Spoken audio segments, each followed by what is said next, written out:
From LinkedIn News, I'm Leah Smart, host of Everyday Better, an award-winning podcast dedicated to personal development. Join me every week for captivating stories and research to find more fulfillment in your work and personal life. Listen to Everyday Better on the LinkedIn Podcast Network, Apple Podcasts, or wherever you get your podcasts.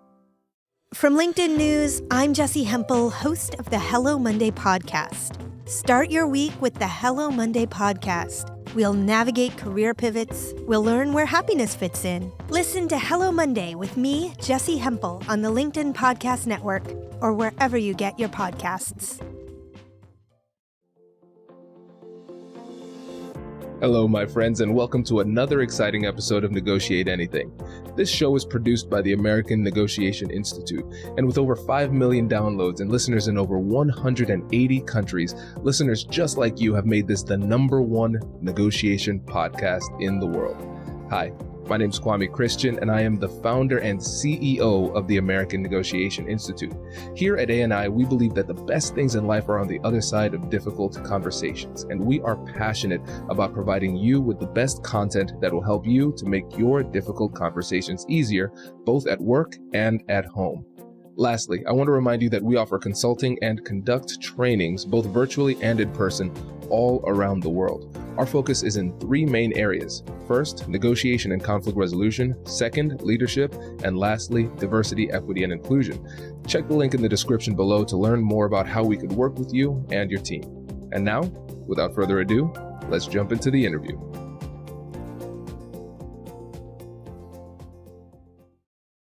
Doug, thanks for joining us today. Thanks for having me. It's my pleasure, my friend. So how about you get us started by telling us a little bit about yourself and what you do? Sure. So I have the honor and pleasure of serving as the CEO of Pelotonia, which is a 14-year-old nonprofit organization that raises money for cancer research at the James Cancer Hospital and Ohio State University Cancer Center. And I'm a cancer survivor myself. And so I get to do what I love every day, which is helping other people find ways to give back and make a difference in this mission of ours. So it's humbling and it's truly an honor to work in this field and work with amazing colleagues and partners and friends.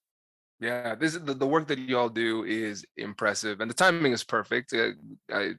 Kai was just sitting on my lap. We were talking about how at the Indiana game, Doug and his team and his son were out on the field celebrating. Can you tell the listeners about how things went this year? Yeah, absolutely. So this community, this Pelotonia movement is just so generous, so engaged, and so excited about what we're accomplishing. And this year at the game against Indiana, we were able to present a big cardboard check to the leadership of the university for $22 million. Which is remarkable given that we're still sort of coming out of COVID, and it was quite a bounce back year for us. And so we're on that growth trajectory again. And, you know, it's literally 130,000 donations made up that nearly $22 million. And so if you think about that, it is very grassroots. It is people all across the country and around the world who care about this cause and who give their time, their talent, and their treasure. And it culminated with a big event last week, and then being on the field celebrating with some of our riders and partners, which was phenomenal. Oh, that's so cool. That is impressive. Very good work. I appreciate the work that you do. And I'm so excited that you were able to take some time with us today. There's so many things we can talk about. And listeners, before every conversation, what I tell people is I want to talk about the things that excite them, like what's really moving you. And when I asked Doug this question, he talked about community. And like in every conversation we've had, Doug, like that seems to be the through line with everything that you do. So tell us more about what community means, like how you define it, and then we'll flow from there. Yeah, no, I think community drives everything. I think when we assess our own lives and we think about the times when we were at our best, it's when we are in community. It could be a sports community, it could be an educational community, it could be a religious community, it could be a community service or nonprofit community. But when we are doing things with other people and striving to achieve something that none of us can do on our own, I feel like that's when we all are sort of at our best. And that started for me at a really young age because my parents raised my brother and I in the first planned city in the United States of America. a place that was built on this notion of diversity and inclusion and acceptance and service.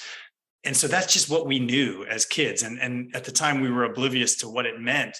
But it wasn't until later in life that I realized not everybody had that opportunity. Not everybody was united in that. And it's really driven my career ever since I was diagnosed, because what I couldn't find when I was diagnosed with cancer was a community of other young adults who'd been down this path. I had everything else. I had great family and friends and teammates and insurance and education, but I couldn't find other people my age to share their journey, share their experience, and sort of connect with. And I think that's one of the reasons I learned at an early age the value of community, the value of doing things together. And I think right now, more than ever, as an isolated or increasingly isolated society, we've got to find ways to come together. We've got to find ways to bring people together, either organically or intentionally, to live in community. You're so right. And when you think about it, it's a really great point. I never thought about it. Our best times are with other people. We're social animals, right? That's what we need. And now I want to go a bit deeper into your story, because there's an interesting element. Because right now what you've done is you've been able to create an incredible community with what you're doing with Pelotonia. And you've been doing that in different ways throughout your career as well. And now we understand like a bit of that origin story, but I want to go a bit deeper. When you at a young age had cancer, you said it was an isolating type of experience. You were alone. Can you tell us a little bit more about that feeling of being surrounded by people, but still feeling alone? Yeah, I mean, look, I always say being a young adult is hard as is. And then when you layer in cancer or a health challenge or any type of obstacle, it makes it that much harder. And again, I had everything I thought I needed. I had highly educated parents. I had insurance. I had teammates, classmates, professors. I mean, I was 19 years old. I thought I was invincible, right? I had the whole world in front of me, and yet there was something missing. And it took me a little bit to figure it out. But what was missing was that community, somebody who I could just look to and we could easily bond without even saying anything. Somebody who would share their experience and I would get chills because I would say, gosh, that sounds so familiar. Somebody who could say, this is what you can expect a year from now or 6 months from now, or sort of how this journey and process is going to go. And that's what I couldn't find. And I was sitting in my dorm room one day in Providence, Rhode Island, and I called my parents and I said, we got to do something. And they said, what do you mean? I said, we got to start something to bring people together, because I know they're out there. I know they exist. And if I'm having this feeling, there's got to be others. And as soon as we did that, we were so naive, didn't know what we were doing. But as soon as we started an organization, people started calling saying, oh, my sister had cancer when she was in high school. My cousin, my mom, and it just showed that there just needed to be a platform, just a convening, a place for people to feel empowered to share their story and connect with others. And, time and time again, and at least in my life, I just continue to see the value in people having these shared experiences and being able to live and be in community. And that's why I try to have that be the thread of everything I'm involved with. It makes so much sense. And it makes all the difference too. I mean, especially when you think about it from like a health perspective, physical and emotional and mental health, community helps you be well in all of those arenas of life. And it's so funny. I think a lot of times when you think about our Western mindset, we often fail to appreciate just how powerful community is, because we can be so individualistic. Totally. Well, and I think that's a big part of obviously your expertise and your focus, this idea of shared sacrifice. Like you can sacrifice a little bit to gain a lot. And I think that's often lost on people. And I remember when I was a kid, and I've said this often, but my parents taught my brother and I the difference between a community and a crowd. And what they told us was, in a crowd, people push and shove and elbow and try to get ahead of the person next to them. And in a community, people look around and they embrace and they smile. They might hug or handshake or fist bump these days. And they know that no one actually gets to move forward unless we all move forward. And it's just like a nuance of, I'm not trying to fight with the person next to me to get ahead of them. I actually believe that there's enough abundance of resources that everybody can have a high quality of life. Everybody can have a community. Everybody can have education. Everybody can have access if we all just commit to that vision. And so this idea of a little bit of shared sacrifice, I think, goes a long way to impacting communities and the world. It makes a lot of sense. And now when we think about how to do this, because everybody might be listening and saying, you know what, this Doug guy, I think he knows what he's talking about here. Right? I'm down with community. Let me go ahead and try to start one. And now we run into difficulties. Now it's hard. What is it that makes building community so hard? Does your company invest in professional development training? If you believe that your team would benefit from a negotiation workshop, all you need to do is go to our website, fill out the workshop request form, and then we'll set up a time to chat. These workshops are completely customizable, and we've done them all around the country. Negotiation and conflict resolution skills are beneficial across all professions, but they're especially useful in procurement, purchasing, sales, sourcing, and contract management. Our calendar is filling up quickly, and we even have some workshops scheduled for next year. If you think you might want one, I'd suggest reaching out soon so you don't miss out. Check out the link in the description to learn more, and we will be right back after this.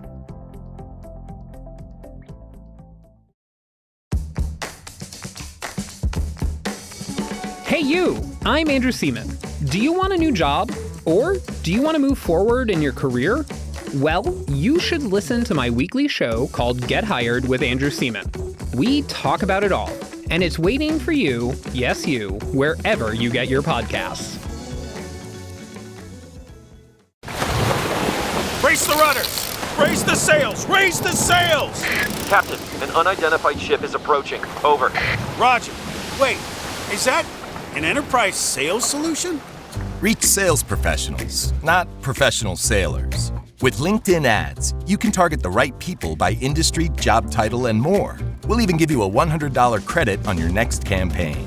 Get started today at linkedin.com/marketer. Terms and conditions apply. Look, I think communities are diverse, and they can be all shapes and sizes, right? You can have a small, I'll use an example. You can have a book club in your neighborhood, right? It might be 8 people, 10 people. That's a community, right? You could have a school that's 1,000 people. That's a community. You can have a city or a community that's 10,000 or 100,000 people. So they come in all shapes and sizes, and there's no parameter other than, in my mind, some shared values. So whatever community you're a part of, if you think about those communities that you may be involved with, there's some shared alignment. There's some value. There's some aspirational goal. With Pelotonia, it's to eradicate cancer, right? So we have a large community because so many people have been touched by the disease and are fed up with it and want to do something to make an impact. So that's our unifying sort of one goal. But other communities have other sort of shared values or shared characteristics or shared aspiration. And I think that's what unifies people, even if the rest of their lives might be seemingly polar opposites. They can come together around that book club. They can come together for that religious experience. They can come together for that sporting experience. I mean, I think back to sporting events, and we've all been to sporting events, where people, you look around the stadium and you realize the diversity in that stadium is so great, and yet everyone is embracing. Everyone's hugging. Everyone's got tears coming down when their team wins. Like, people are rallying around something that brings joy and community. And, you know, again, sports in my mind is one of the great examples of how people come together from seemingly totally diverse backgrounds. Absolutely. And there's so much research on that as well, the shared goal, right? But also not just having the shared goal, but actively working together toward that goal. There was this really cool study, one of my favorite studies, where they had, I think it was kids at camp. And so they created a rivalry. They wanted to see if they could create a rivalry, like kids across the different buildings. It's like, yeah, we don't like each other, blah, blah, blah. And so they would compete with each other, and they would, haze each other, those type of things. But then it was brilliant. What they did was they made it seem like somebody else came in, like another set of campers or something, like came in and like messed up both of their things. And so they said, you know what, we need to get those other campers, right? And so now they have a shared goal, a common goal, and they were able to create that rivalry and create that animosity, and then break down that rivalry and animosity by creating that shared goal, moving in unison toward one direction. Totally. And I mean, that's beautiful. And it's true, like over and over again in history, that's what happens. You find the commonality and you realize that bonding together, we're stronger than ever, right? And so we can go further, right? The word Peloton is the group of cyclists that ride more efficiently together. A Peloton is the group because we can go faster. I can draft off of you. I can save my energy and we go faster as a group.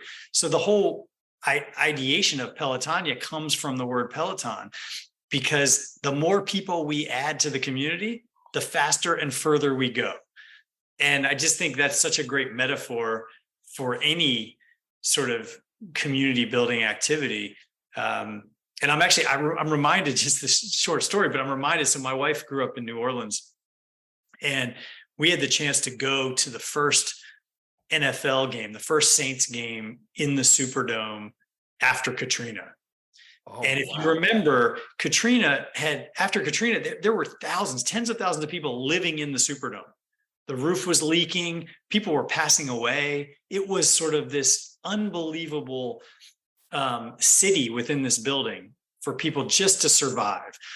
And so when they opened the dome for this game, it was the Saints versus the Falcons. And I just remember being in that stadium and looking around and thinking, the people in this stadium have just been through hell. They've lost their homes. They've lost their family members. They've lost almost everything. And yet for that 3 or 4 hours, there were tears of joy. People were hugging each other, strangers hugging each other, high-fiving each other. And if you can get that level of joy to a group of people that have just been through the unthinkable, imagine what we can do when we bring people together in ordinary or more normal circumstances.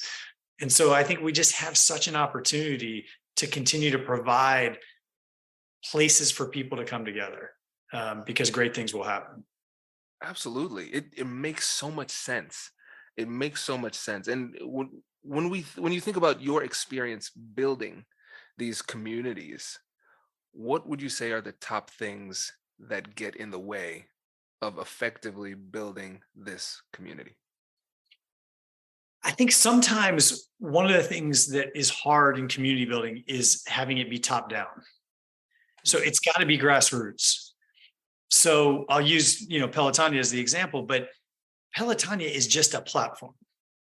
It's a platform for people to share their story, to share why they care about this mission and this cause, and to do something about it. And so Pelotonia has to be about the participant. It has to be about the movement member, the person who's joining the community. It isn't about the organization, and it isn't about us professing our sort of objectives to the community. It's about them having an opportunity to speak what they care about and have that be embraced by others around them. And that's a nuance, but it forces you to give up a little control. You have to give up a little bit of control of the brand and of the movement, and you hand it over to others, and they are the stewards of it. I mean, our mission is only as powerful as the stewards, the participants, the volunteers, the donors. That's who powers this. Our goal is simply to provide a platform for people to do something special together. Okay, now leaders are listening to you, Doug, and they just had chills. Not the good kind. They're scared. They are terrified. They said, let go of control. How am I supposed to do that? That's terrifying. So for those scared leaders out there who are afraid to let go, how did you get to that point where you felt comfortable doing that? Well, I mean, look, giving up control of anything is not natural for most people, right? We all have like fears and phobias, and look, I like to be in control just as much as anybody else. But I think there's a level of trust, and I would give my colleagues at Pelotonia all the credit in the world, because they see the inspiration from the community. Like, we go to work every day because we hear the stories of why people are participating, and that's what inspires us. And we're driven to just provide more opportunities for more people to be involved. And so we can provide guardrails, we can provide sort of some guidance, but the real reason it works is because we have a very clear and transparent vision and sort of aspiration. So nobody questions what Pelotonia is about.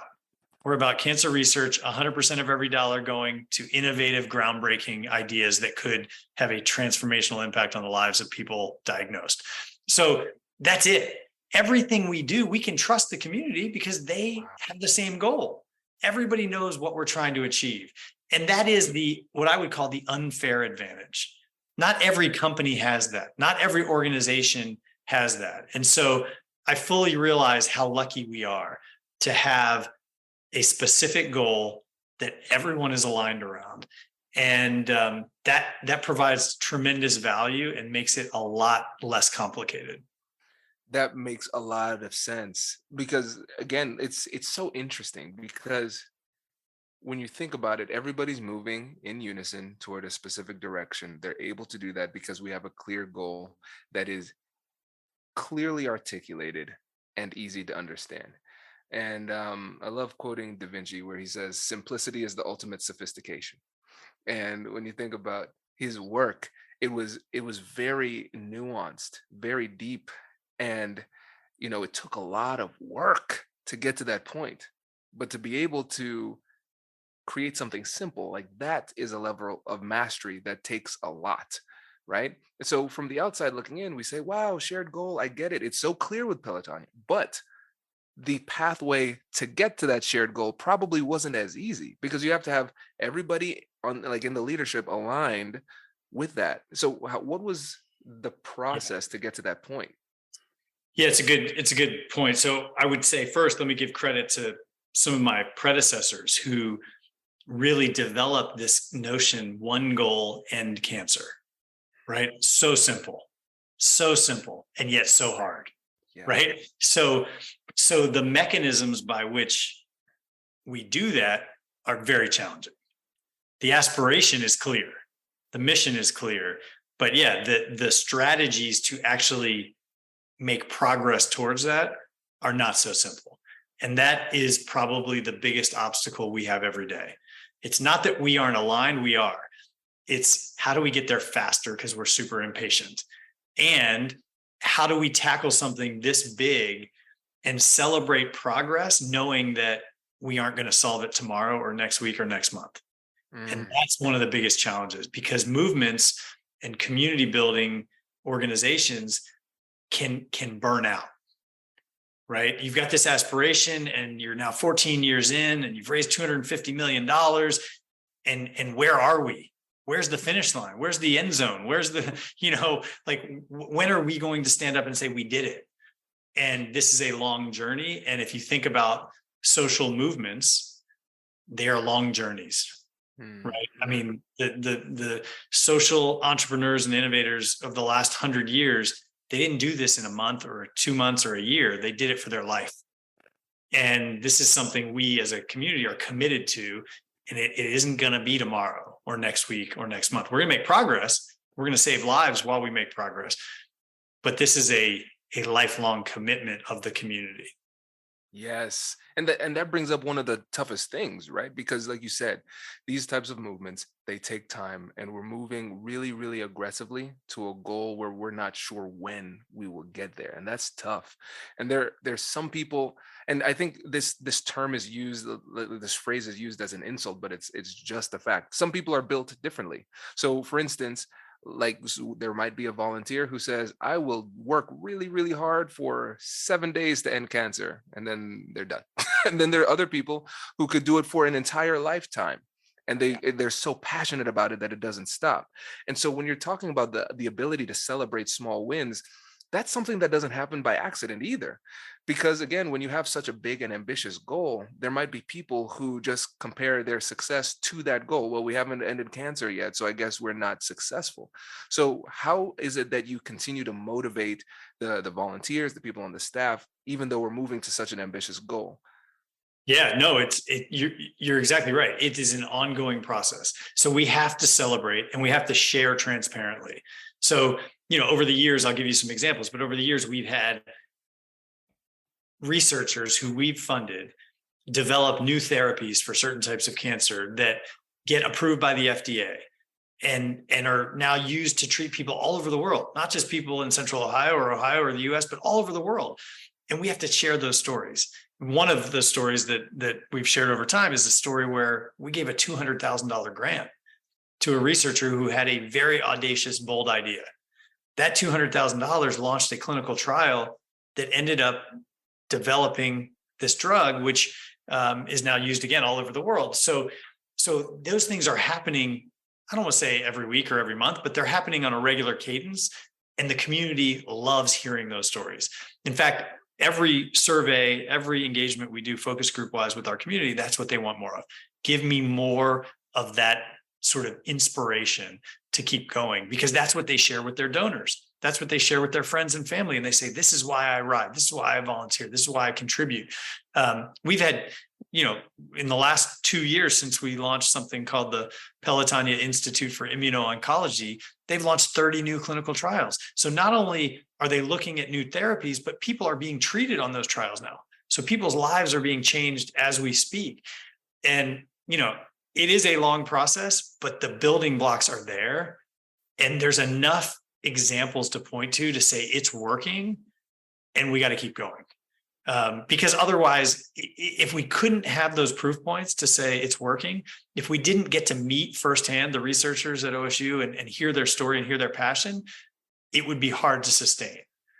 But the movement has to be driven over time by those wins, those victories that lead ultimately to that one goal.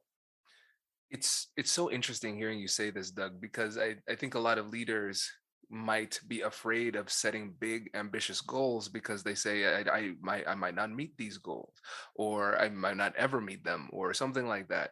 But what you're showing is that you can have it both ways. You can still have wins and celebrate wins, even though you have a massive goal. I think that's a major takeaway here. Well, I try to live by this notion that you should be both naive and audacious, and we used to talk about this when I was working at the Livestrong Foundation. We used to talk about this all the time, this idea that you can be sort of naive enough to set this massive goal and audacious enough to try. Ooh. And if you fail, so I'll use Pelotonia as an example. If we fail, quote, fail, we will only have saved thousands of lives. Okay. Is that failure? I don't think so. So why not strive for that aspiration? And yeah, if you come up short, you might only save 100,000 lives or 1 million lives, or, some great accomplishment. And we have a board member who has been involved in Pelotonia for a long time, and he's a CEO of a large public company. And he is phenomenal. And he always pushes us to set goals that, seem unachievable. And I'll never forget one year he gave the example. He said, Doug, I'll just use round numbers, but he said, if you set a goal of raising 20 million and you raise 21, you're going to be really happy.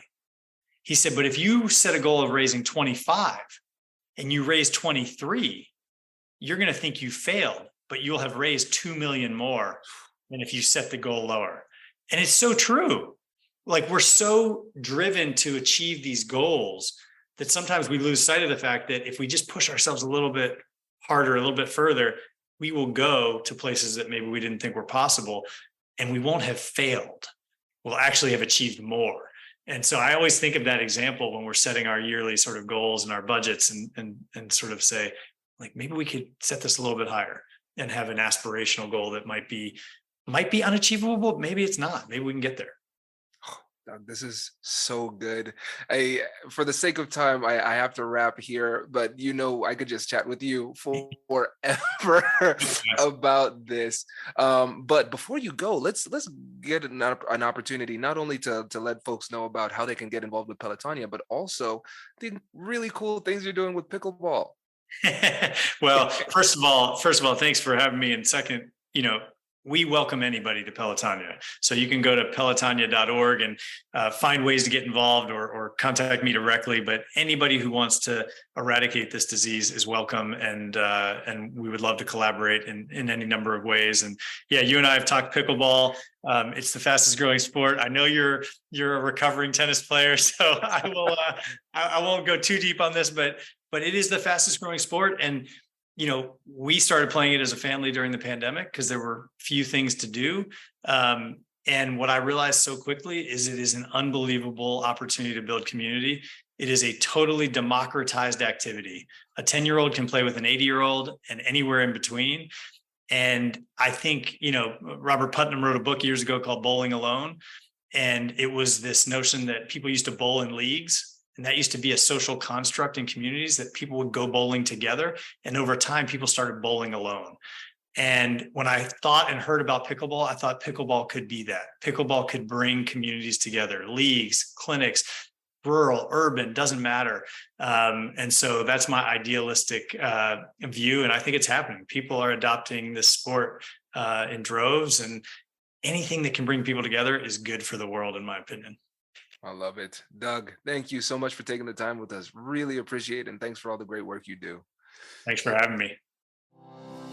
Congratulations! You've just joined an elite club. By listening to a full episode, you're now officially on the Negotiate Anything team. So welcome aboard. What most team members do is they subscribe to the podcast because that allows them to automatically get the latest episodes of the show. The best things in life lie on the other side of difficult conversations. Keep learning, keep practicing, and keep getting better. Your relationships will improve, your career will soar, and you'll have the confidence you need to get the most out of these crucial conversations. Again, thank you for joining the team. We're excited to have you, and I will see you in the next episode. I'll catch you later.